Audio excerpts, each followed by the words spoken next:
আলহামদুলিল্লাহ রাব্বিল আলামিন, আসসালাতু ওয়াসসালামু আলা রাসূলিল আমিন ওয়া আলা আলিহি ওয়া সাহবিহি আজমাইন।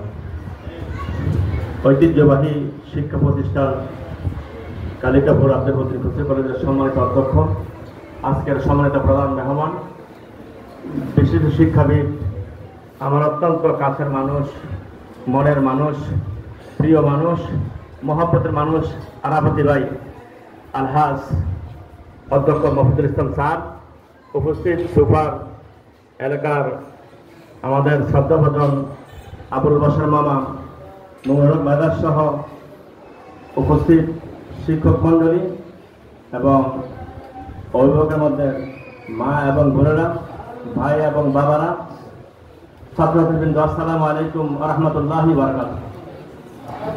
আল্লাহ শুকরিয়া আদায় করি যে মহামনির আমাদের হায়াতকে দারাজ করেছেন, সুস্থ রেখেছেন, পড়ছি আলহামদুলিল্লাহ।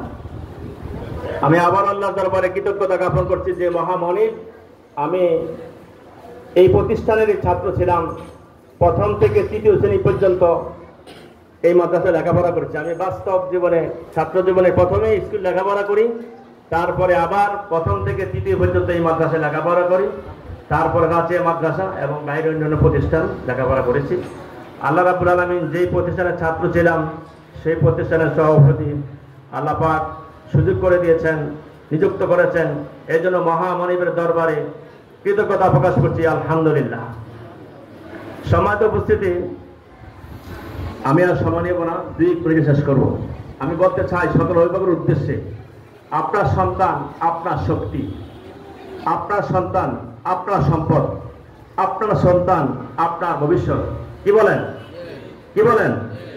আপনার সন্তান আপনার কি শক্তি, আপনার সম্পদ আপনার ভবিষ্যৎ। আপনার শক্তি, আপনার সম্পদ, আপনার ভবিষ্যৎ অর্জনের মাধ্যম হচ্ছে কি? শিক্ষা। কি শিক্ষা? সুশিক্ষা। কি শিক্ষা? সুশিক্ষা। আসুন, আপনি যদি আপনার জীবনের ভবিষ্যৎ অর্জন করতে চান, সম্মান অর্জন করতে চান, সম্পদ অর্জন করতে চান, আপনার ছেলে এবং মেয়েকে সুশিক্ষিত গড়ে তোলার জন্য ভূমিকা রাখতে হবে। এক। দুই হচ্ছে সকল অভিভাবক মণ্ডলী, পিতা এবং মাতা, সকলকে মনে রাখতে হবে এই পৃথিবীর সবচেয়ে সন্তানের জন্য সবচেয়ে বড় সহায়ক শক্তি হচ্ছে পিতা এবং মাতা। আপনি পিতা এবং মাতা যদি সন্তানের বিষয়ে সময় দেন, শ্রম দেন, ভূমিকা রাখেন, এই সন্তান মানুষ না হয়ে, ভালো না হয়ে, উন্নত না হয়ে, দেশ গড়ার কারিগর না হয়ে পারে না।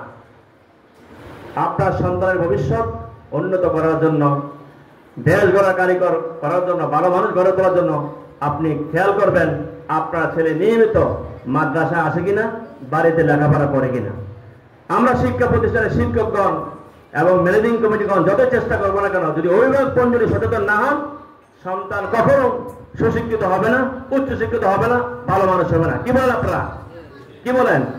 আমি একজন পিতা, আমি একজন অভিভাবক, আমি যদি আমার সন্তানের দায়িত্ব ভালোভাবে পালন না করি, শিক্ষা প্রতিষ্ঠানের প্রধান এবং শিক্ষকগণ, এইটা কোনো অবস্থায় সম্ভব না।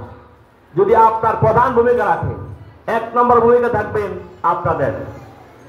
শেষ কথা বলছি, আপনারা সকলে মিলে দোয়া করবেন আপনার সন্তানের জন্য, এই প্রতিষ্ঠানের জন্য। আপনারা জানেন আমাদের যে মাদ্রাসার মাঠ আছে, এই মাঠের দক্ষিণ পাশে 5 আগস্টের পরে, অর্থাৎ দেশ পরিবর্তন করে গত অক্টোবর মাসে আমরা প্রতিষ্ঠানের পাশে আমরা 6 টাকা কিনেছি, 5 টাকা কিনেছি, 30 লক্ষ টাকা দিয়ে আমরা 15 লক্ষ টাকা পরিশোধ করেছি, আর 14 লক্ষ টাকা বাকি আছে। আপনারা দোয়া করবেন, সহযোগিতা করবেন। যাদের ছেলে মেয়ে বিদেশ থাকে, বন্ধু বান্ধব সুদী সুভাঙ্গী বিদেশ থাকে, সকলের কাছে আপনারা এই আবদারটা করবেন যেন প্রতিষ্ঠানটা এই ঋণ পরিশোধ করতে পারে।